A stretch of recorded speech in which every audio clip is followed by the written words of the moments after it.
আল্লাহর নবী মেরাজে গিয়েছিলেন। মেরাজ সবে মেরাজ নাম শুনেছেন তো বাবা? বলেন না, বলেন, একটু কথা বলেন না।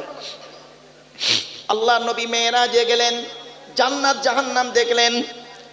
জান্নাতে কি দেখলেন আর জাহান্নামায় কি দেখলেন সংক্ষেপে বলে দিচ্ছি, শুনে নিন বোঝার জন্য।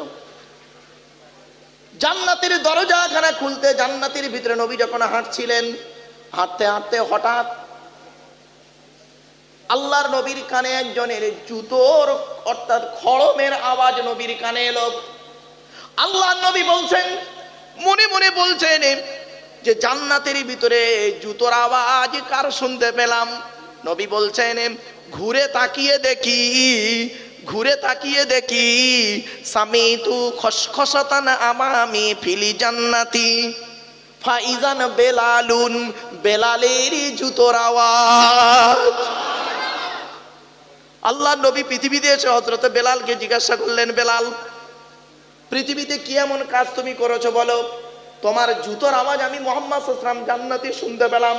হযরতে বেলাল রাদিয়াল্লাহু তাআলা আনহু বললেন, ইয়া রাসূলুল্লাহ, ইয়া হাবিবাল্লাহ, হুজুর, পৃথিবীতে তেমন কিছু কাজ করতে পারি নাই, ইসলামের জন্য তেমন কিছু করতে পারি নাই, তবে দুটো কাজ করি।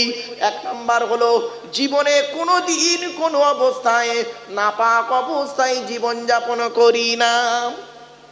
দেহ থেকে যদি নাপাক বেরিয়ে যায়, শরীরটা যদি নাপাক হয়ে যায়, ওযু গোসল তায়াম্মুম যেটার প্রয়োজন সঙ্গে সঙ্গে পাক হয়ে যায়। কেন? বলে এই নাপাক দেহ নিয়ে যদি মারা যায়, কিয়ামতের মাঠে কি জবাব আল্লাহর কাছে দেব? আর অনেক মানুষ আছে দেখবেন, স্বামী স্ত্রী রাত 12টার সময় নাপাক হয়েছে, আর সারা সকালবেলা গোসল না করে সারা বাজার ঘুরে এসে বেলা 12টার সময় গোসল করছে, তাও আবার গোসলের ফরজগুলো আদায় করেনি। 2 নাম্বার হলো কি জানেন? আর একটা কি করো বলো? বলে আর একটা আমি করি কি, নাপাক থেকে পাক হয়ে মসজিদে নববীতে ঢুকে 2 রাকাত তাহিয়াতুল ওযুর নামাজ আদায় করি। কি বুঝলেন? খবরদার বাপেরা, নাপাক অবস্থায় কোনো দিন থাকবেন না। যুবকদের বলে যাচ্ছি, পেশাব ফিরে পানি নেবেন বাপেরা, খবরদার নয়। আল্লাহ রসুল, বুখারীর হাদিস, আল্লাহ রসুল একদিন 2 কবরের মাঝখান দিয়ে যাচ্ছেন, সঙ্গে সঙ্গে নবীজি দাঁড়িয়ে গেলেন। সাহাবীদের বললেন, তোমরা একটু দাঁড়াও। তো নবীজি দাঁড়িয়ে গেলেন, সাহাবীরাও দাঁড়িয়ে গেলেন। নবীজি বললেন, এই 2 কবরবাসীর জন্য একটু দোয়া চাইবো। বলে নবী নিজেও কাঁদলেন, সাহাবীরাও কাঁদলেন। তারপর নবীজি বললেন, এই ওই খেজুর গাছের 2টো ডাল ভেঙে আনো তো। 2টো খেজুর গাছের ডাল ভেঙে দেওয়া হলো, নবীজি 2 কবরে পুঁতে দিলেন। এই হলো পৃথিবীর সর্বপ্রথম কবরে খেজুর গাছের ডাল পোঁতা। ইতিহাসটা শুনে নিন। তখন নবীজি সাহাবীরা জিজ্ঞাসা করলেন, ইয়া রাসূলুল্লাহ, আপনি হঠাৎ 2 কবরের মাঝখানে দাঁড়িয়ে গেলেন আর জিয়ারত করলেন, খেজুর গাছের ডাল পুঁতলেন কেন? বলছে এই 2 কবরে কঠিন আযাব হচ্ছে, এই 2 কবরে কঠিন আযাব হচ্ছে, আল্লাহ আমাকে দেখাচ্ছেন, তাই দেখতে পাচ্ছি। আমার বাপেরা, অনেক ব্যক্তি আছে তারা বোঝে না যে কবরে আযাব নিয়ে, তারা অস্বীকার করে, বোঝে না। বাবা, আযাবুল কবর হাদিস আছে বহু, আর কোরআনের কোন আয়াত থেকে আযাবুল কবরের সব দলিল হয়? সূরা ইব্রাহিমের 27 নম্বর আয়াত, ইউসাব্বিতুল্লাহুল্লাযীনা আমানু বিল কওলি সাবিত ফিল হায়াতিদ দুনিয়া ফিল আখিরাহ। এই আয়াত থেকে 13 নম্বর পারার 18 নম্বর পৃষ্ঠা 1ম নম্বর লাইন, সূরার নাম সূরা ইব্রাহিমের 27 নম্বর আয়াত। এটা নবীজি বললেন এই 2 লোক পৃথিবীতে কি কাজ করতো জানো? 1 নম্বর লোকটা করতো কি, পেশাব ফিরে পানি নিত না, নাপাক অবস্থায় জীবনযাপন করতো, এই জন্য এর কবরে আযাব হচ্ছে। আর 2 নম্বর লোকটা করতো কি, বলছে নামিমা। হাদিসের ইবারতটা হলো নামিমা। নামিমা শব্দ অর্থ হলো কি জানেন? এর কথা না ওকে লাগিয়ে দেয়, ওর কথা না ওকে লাগিয়ে দেয়, ওরা মারামারি করে, ও মাঝখান থেকে বসে মজা লোটে। এরকম অনেক লোক আছে দেখবেন, অনেক বক্তা, অনেক লোক, অনেক ব্যক্তি আছে দেখবেন, ওরা মারামারি করে, ও মাঝখান থেকে বসে মজা লুটে দেখছে। খবরদার নয় বাবা, এই শব্দটা মারাত্মক আলোচনা। এই নামিমা শব্দের ব্যাপক তাফসীর, খুব দীর্ঘ তাফসীর আমার বাপের। চলুন, তোর বলার উদ্দেশ্য ছিল এটাই। এবারে নবীজি জাহান্নামকে নবী দেখানো হলো, জান্নাত দেখলেন, এবার জাহান্নাম দেখছেন নবীজি। জাহান্নামের দরজাটা খুলে দেওয়া হয়েছে। যেই জাহান্নামের দরজাটা খুলে দিয়েছে ফেরেশতারা, নবীজি জাহান্নামের গেটে দেখতে পেলেন যুবক আর যুবতীদের লজ্জাস্থান থেকে পুঁজ আর রক্ত বেরোচ্ছে। এই যুবক ছেলেরা, নতুন মসজিদের যুবক ছেলেরা, বাবাজিরা, ভালো করে শুনে নাও। এই যুবতী মেয়ে ছেলেরা ভালো করে শুনে নাও, আল্লাহর নবী দেখছেন যুবক আর যুবতীদের লজ্জাস্থান থেকে পুঁজ আর রক্ত বেরোচ্ছে। আল্লাহর নবী জিবরাইলকে জিজ্ঞাসা করলেন, মান হাউলা গিয়া কি জিবরাইল, ও ভাই জিবরাইল এরা কারা? জিবরাইল বলেন, আযুনাত, এরা হলো ব্যভিচারকারী নারী আর পুরুষ, পৃথিবীতে জেনা করে করে বেড়াতো। ও আমার বাপেরা, ব্যভিচার না করে বিয়ে করে নেন। আল্লাহ কোরআনে বলেছেন, লা তাকরাবুজ জিনা ইন্নাহু কানা ফাহিশাম ওয়া সাআ সাবিলা। আল্লাহ পাক কোরআনে বলেছেন 15 নম্বর পারা না, একেবারে 4 নম্বর পৃষ্ঠা 3 নম্বর লাইন, সূরার নাম সূরা বানী ইসরাঈল, লা তাকরাবুজ জিনা, ব্যভিচার করা তো দূরের কথা, ব্যভিচারের ধারে বাড়াও যেও না, এটা খুব নোংরা কাজ, বাজে রাস্তা। ব্যভিচার করলে কি শাস্তি শুনে নিন, according to Islamic law, not only according to Indian law. বাবা দুটো ল নিয়েও তো পড়াশোনা করেছি টুকটাক, তো ইসলামিক লটা বলছি, ইন্ডিয়ান লটা আলাদা, ভারতীয় সংবিধানের আইনটা আলাদা, ইসলামের কোরআনের আইনটা আলাদা। চলো, অ্যাকর্ডিং টু ইসলামিক ল জেনা করলে তার শাস্তি কি? কোরআন বলছে, আযানিয়াতু ওয়াযানি ফাজলিদু কুল্লা ওয়াহিদিন মিনহুমা মিয়াতা জালদা। 18 নম্বর পারার একেবারে 9 নম্বর পৃষ্ঠা 4 নম্বর লাইন, সূরার নাম সূরা নূর। আল্লাহ বলছেন, ব্যভিচারকারী পুরুষ হোক আর নারী হোক, কোনো দয়া মায়া চলবে না, 100 গা বেতে মারা হবে। হয়েছে? আর আমাদের ব্যভিচার করলে বাপরে বাপ, ভালো লোক স্টেজে তাকে সংবর্ধনা দেওয়া হয়। চলো ওই মাঠে দেখা হবে, ওই মাঠে। কোন মাঠে? কোন মাঠে? জোরে বলুন। সেই মাঠটার নাম কি? সেই মাঠটা কোরআন বলছে, ইয়াউমা ইয়াজমাউকুম লিয়াউমিল জামঈ যালিকা ইয়াউমুত তাগাবুন। হার জিতের মাঠ, সূরা তাগাবুনের 9 নম্বর আয়াতে এটা আছে। চলো, এরপরে নবীজি এরকম একের পর এক দেখতে থাকলেন। তারপরে এক শ্রেণীর লোককে দেখছেন গাল থেকে গোস্ত খসে খসে পড়ে যাচ্ছে। বলে এরা কারা? বলে এরা হলো আল খুম্মার, মদ্যপানকারী। এরা পৃথিবীতে মদ খেত। আমার মা বোনদের, বাবাজি, যুবক ভাইদের বলে যাচ্ছে, খবরদার মদ খেও না। ও রাজারহাট কলকাতার মানুষেরা, এখানে অনেক মদির কারবার খুব ভালো চলে, তবে বাংলা মালের বাজার ভালো চলে না। বাংলা মাল চলে মাল মাত্র সেই পাড়ার দিকে, বাংলা মালের বাজার এখন ভালো চলে না, যা চলে ইংলিশ মাল। বাংলা মালের প্যাক এখন কত করে জানেন? 30 টাকা প্যাক। 30 টাকা প্যাক, মুরব্বীরা জানে না হয়তো, যারা খায় না, যারা খায় তারা বোঝে।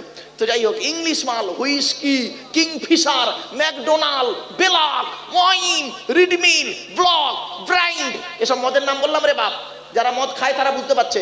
একদিন এরকম মদের নাম বলছি, একটা বুড়ো অপর বুড়োকে বলছে আমার ওয়াজ শুনতে শুনতে, দেখতে দেখছি হুজুর কিরম কোরআনি না তুই বলছি, লউঠালা। রাগ করো না বাপ,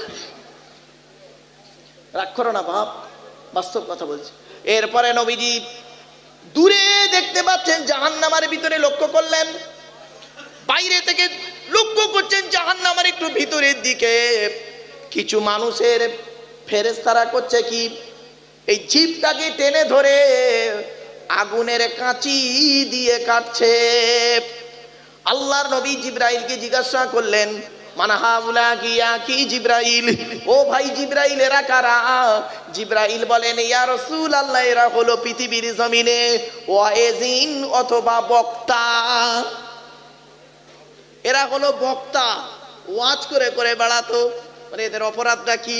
বলে এরা লোককে ওয়াজ করে করে বলতো, এটা করো, পিতামাতার ভাত দেবে, বইয়ের হক আদায় করবে, ছেলে মেয়ের দায়িত্ব পালন করবে, সুদ খাবে না, মদ খাবে না, বিয়ের পর নেবে না, নারী নির্যাতন করবে না, জেনা করবে না, গরিবের মাল খেয়ে নেবে না।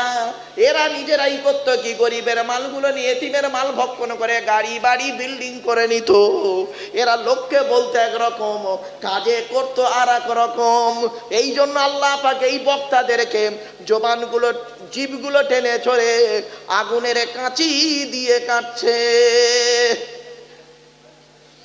আমার বাপেরা আজকের এখানে বসে ওয়াজ শুনছেন, আজ আমার ওয়াজ শুনে এখানে বসে মনে হচ্ছে কোরআনের আয়াত পড়ছে আর হাদিস পড়ছে, খুব ভালো লোক। কিয়ামতের মাঠে যেদিন সকলের সামনে আল্লাহ বলবে, আব্দুল্লাহকে মারুফ হলো আজকের জাহান্নামী, জাহান্নামী আজকে। কারণ এ পৃথিবীতে ওয়াজ করতো, লোককে বলতো, নিজে করতো না। সেই দিন আপনারা আমাকে যে ঘৃণা করবেন ভাবতে পারবেন না। আপনাদের তখন মাথায় ঢুকে যাবে, ওই লোকটা খুব ওয়াজ করতো, তো আমাদেরকে হেদায়েতের বাণী শোনাতো, কিন্তু ও নিজেই করতো না। এজন্য আল্লাহ পাক কোরআনে বললেন, ঘুরে আসছি, ইয়া আইয়ুহাল্লাযীনা আমানু লিমা তাকুলুনা মা লা তাফআলুন। তোমরা ওগুলি কেন বলো যেগুলি তোমরা নিজেরা করো না। আল্লাহর কাছে অপছন্দের জিনিস ওই সমস্ত, আনতাকুলু তোমরা লোককে বলে বলে বেড়াও, মা লা তাফআলুন যেগুলি তোমরা নিজেরা করো না। বাপেরা, আগে নিজে 5 ওয়াক্ত নামাজ পড়ুন না। ছেলেদেরকে, স্ত্রী মেয়েদেরকে এই নামাজের তাকিদ দেবেন। আপনার স্ত্রী যদি নামাজ না পড়ে আপনি জাহান্নামী। আল্লাহ রসুল বলেছেন কিয়ামতের মাঠে আল্লাহ রসুল বলেছেন কিয়ামতের মাঠে একটা নারী জাহান্নামায় যাবে, 4 জনকে জাহান্নামায় ঢোকাবে, তারপরে ওই নারীটা জাহান্নামায় যাবে। 1 নাম্বার তার বাপ, 2 নাম্বার তার ভাই বা দাদা, 3 নাম্বার তার স্বামী, 4 নাম্বার তার পেটের ছেলে। আচ্ছা বাবা বলেন তো, এই 4 জনের বাইরে এখানে কেউ আছেন? কেউ নেই। বাড়ি থেকে ভাববেন, মেয়েদের জান্নাত পাওয়া খুব সহজ, আর ছেলেদের জান্নাত পাওয়া কি শুনবেন? মেয়েদের জান্নাত পাওয়া খুব সহজ। কোনো মেয়ে ছেলে যদি তার 4টে কাজ করতে পারে, জান্নাতের যে কোনো দরজা দিয়ে জান্নাতে প্রবেশ করবে। 1 নাম্বার, কোনো মেয়ে ছেলে যদি 5 ওয়াক্ত নামাজ আদায় করতে পারে, কোনো মেয়ে ছেলে যদি রমজান মাসে রোজা আদায় করতে পারে, কোনো মেয়ে ছেলে যদি নিজের সতীত্বকে বজায় রাখতে পারে, অর্থাৎ লজ্জাস্থানকে যদি হেফাজত করতে পারে। 4 নাম্বার, যদি ওই মেয়ে ছেলে স্বামীর সেবা করতে পারে, আর তার ব্যবহারে স্বামী যদি খুশি হয়ে যায়, জান্নাতের যে কোনো দরজা দিয়ে ওই নারী জান্নাতে প্রবেশ করবে। আর ছেলেদের জান্নাত পাওয়া কিরকম শুনবেন? বলবো? আরে ভাই বলবো কি বলুন না। মেয়েদের তো জান্নাত খবর নিয়ে নিলেন, মা বোনেরা শুনে নিল। এবার ছেলেদের জান্নাত পাওয়া কিরকম কঠিন দেখুন। নামাজ পড়তে হবে, রোজা রাখতে হবে, হালাল ইনকাম করতে হবে, হালাল খাবার খেতে হবে, স্ত্রীর হক আদায় করতে হবে, ছেলে মেয়ের হক আদায় করতে হবে, পিতামাতার হক আদায় করতে হবে, প্রতিবেশীর হক আদায় করতে হবে, ভাই বোনের হক আদায় করতে হবে। এত কিছু করার পরে মালটাকে আবার দাঁড়ি পাল্লায় মাপা হবে, ঠিক না? ঠিক।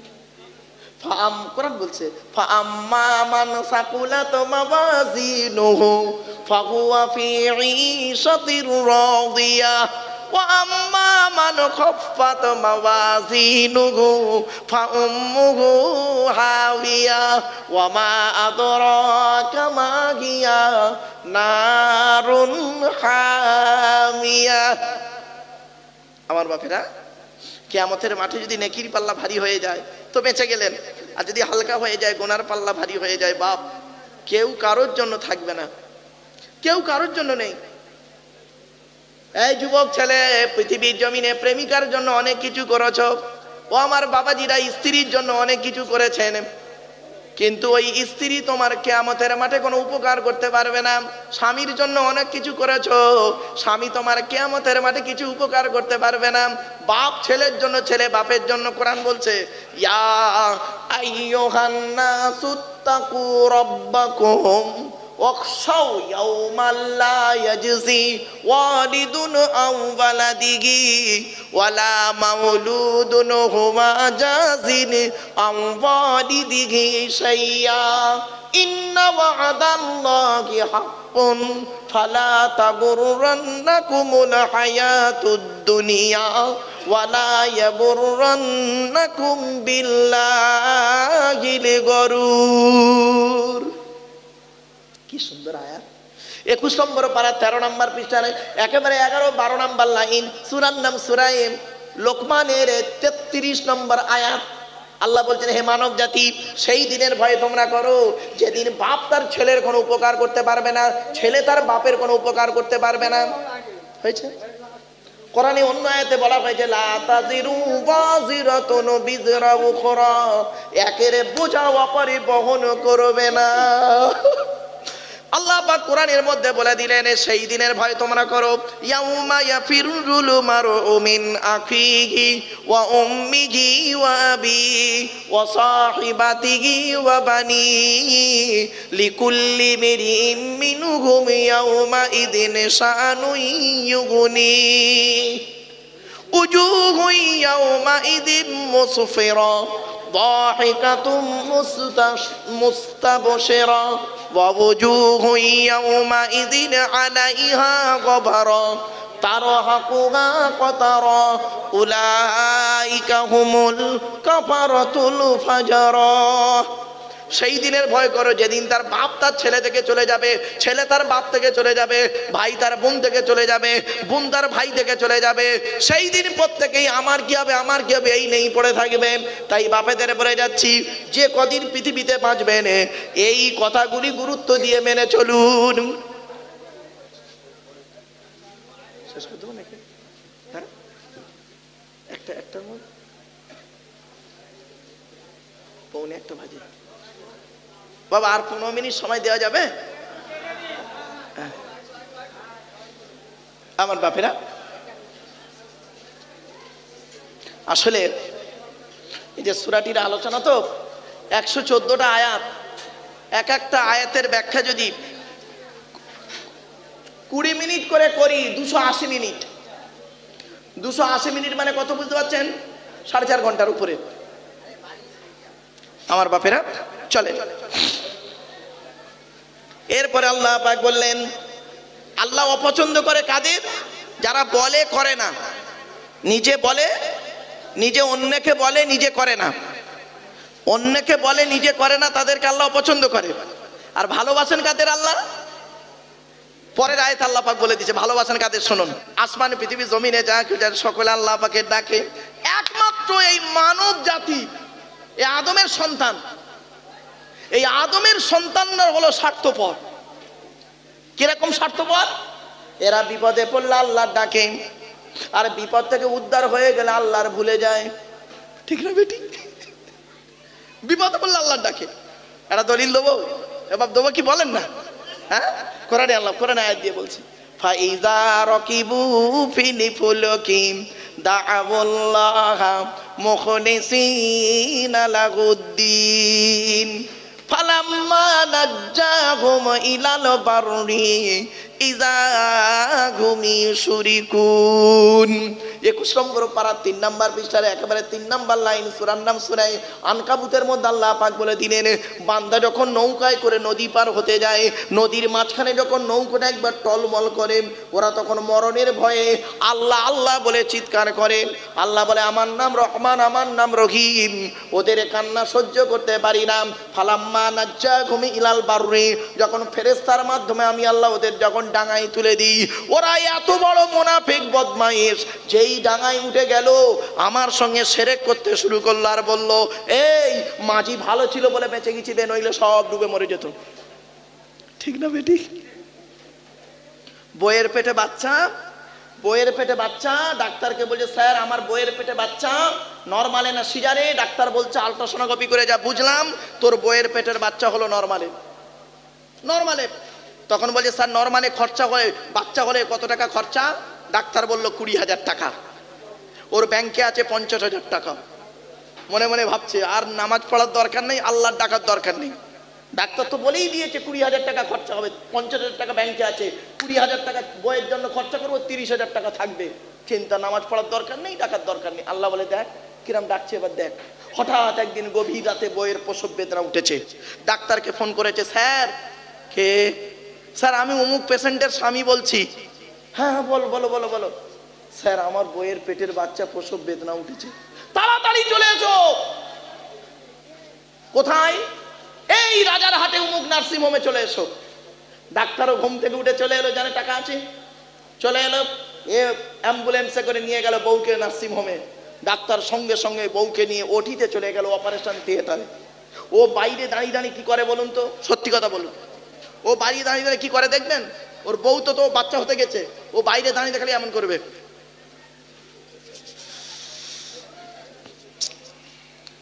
মোবাইল ঘাটবে, মানে টেনশন। আল্লাহ ফেরেশতাদের বলছে, দেখ কিরকম টেনশন করছে, দেখ আদমের সন্তানদের অবস্থা দেখ কিরকম টেনশন করছে। কিছুক্ষণ পরে ডাক্তার বেরিয়েছে। ডাক্তার বেরিয়ে বলছে, ও ডাক্তারের কাছে গিয়ে বলছে, স্যার আমার বইয়ের মানে আমার বইয়ের কি খবর? ও টেনশনে মুখের ভাষা জড়িয়ে গেছে। তো ভালো, কিছুক্ষণ পরে ডাক্তার কি বলছে শুনুন। ডাক্তার বলছে, তোর বইয়ের পেটের বাচ্চা তো, শোন আমি তোকে বলেছিলাম নর্মালে, জানিস এখন কিন্তু নর্মালে হবে না। কেন স্যার? কেন স্যার? বলছে মাথাটা উঁচুর দিকে, ঠ্যাংটা বেঁকে আছে, এক্ষুনি সিজার করতে হবে আর 2টো অপারেশন করতে হবে।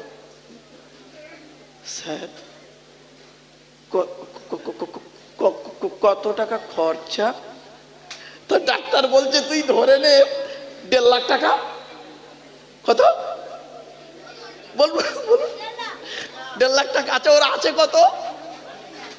কত আছে ব্যাংকে? ব্যাংকে বাকি এখন কত? এবার আল্লাহ ডাকছে, রব্বানা জালামনা আনফুসানা, আল্লাহ তুমি আমার বইয়ের পেটের বাচ্চা। ইমাম সাহেবকে ফোন করছে, মৌলী সাহেবকে ফোন করছে, ঠিক না বেঠিক? আল্লাহ ফেরেশতাদের ডেকে বলছে দেখ কারবার দেখ, ওর বিপদ দিইনি, এই 9 মাস পেটে বাচ্চা ছিল, একবার আমার নামাজও পড়েনি, রোজাও রাখিনি, ইবাদত করি না, একবার আমাকে বলেন আল্লাহ আমার বইয়ের পেটে বাচ্চা, আল্লাহ গো একটু সুসন্তান দান করো, একবারও বলেনি। এখন টেনশন দিয়েছি, দেখ কিরম ডাকছে। এবার কিছুক্ষণ পরে ডাক্তার বলছে, ও ডাক্তারের পায়ে ধরিয়ে দিচ্ছে, স্যার গভীর রাতে এত টাকা কে দেবে? ডাক্তার বলছে দাঁড়া দাঁড়া, পায়ে ধরিয়ে নি, দাঁড়া তোর বাড়ি কোথায়? স্যার ওই ধারসানা মুক্তারপুরে। ঠিক বললাম তো নাকি রে বাবা? মুক্তারপুর নাকি ওই এলাকায় বাড়ি। ও তোর বাপের নাম কি রে? আব্দুল গফফার মোল্লা। ও এই বাপ, যার নাম গফফার রেখে যাবেন না যেন, বুঝতে পারছেন? ও বাপরে বাপ। তো তোর তোর দাদুর নাম কি রে? তোর বাবার বাবার নাম কি? বলছে স্যার চিটিংবাজ আলী মোল্লা। বুঝছো কেন সমস্যাটা? ভালো। ও আচ্ছা আচ্ছা আচ্ছা, তোর বাপের সঙ্গে আমি প্রাইমারি স্কুলে একসঙ্গে পড়েছিলাম রে। তোর বাপ ওই দর্জির কাজ করতে গেল আর প্রোমোটারি ব্যবসা করতে গেল, আর আমি ডাক্তারি পড়তে গেলাম। তা যাক তুই তার ছেলে না, দাঁড়া আর একবার দেখি চেষ্টা করে। গিয়েছে ফের অপারেশন ঘরে, ভোর 3টে বাজে, শীতকাল, 3টের সময় ডাক্তার বেরিয়েছে।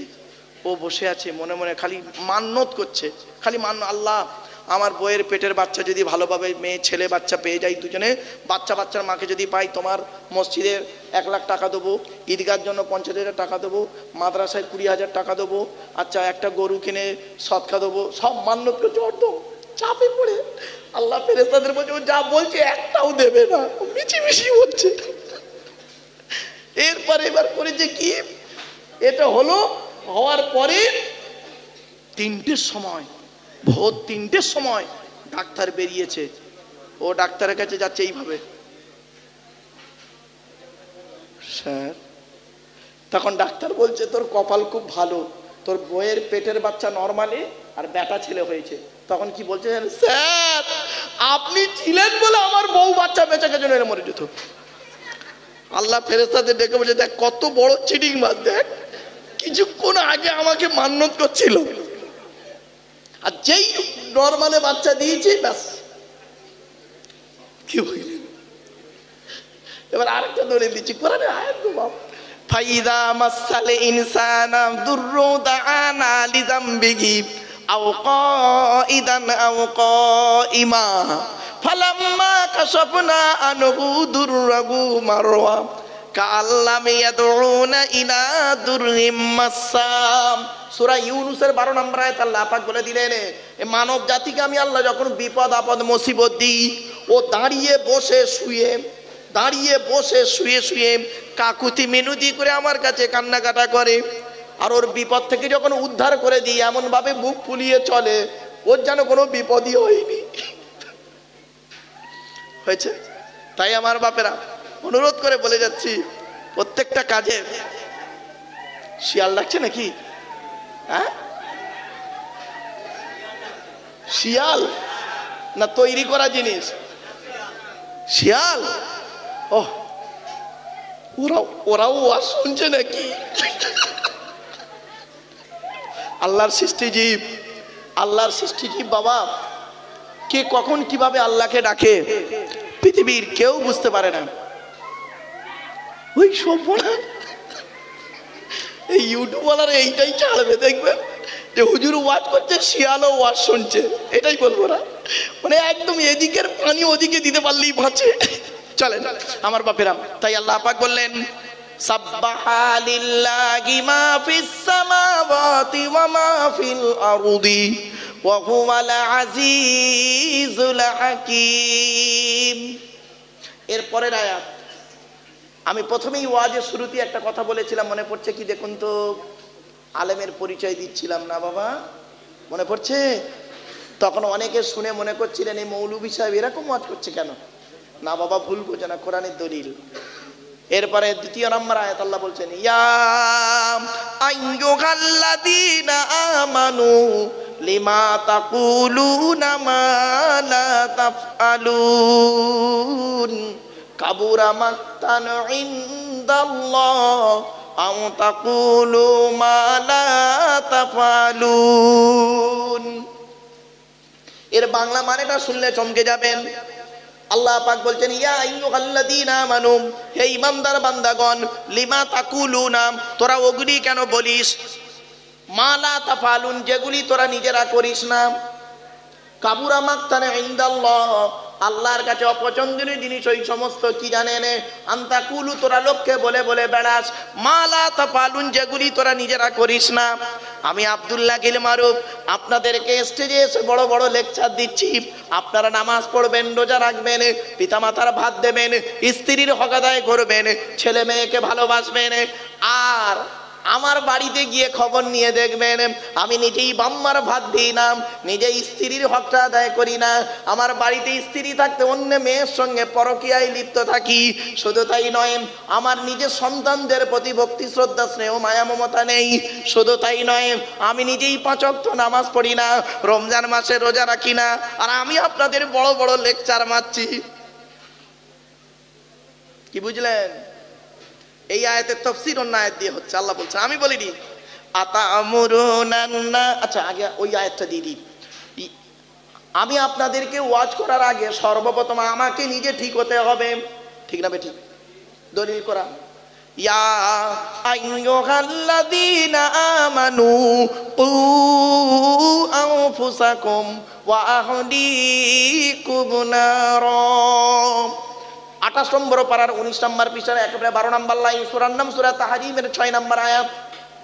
হে ঈমানদার বান্দাগণ, কু আনফুসাকুম, তোমরা আগে নিজে জাহান্নামের আগুন থেকে বাঁচাও, তোমার স্ত্রী ছেলে মেয়েকে জাহান্নামের আগুন থেকে বাঁচাও।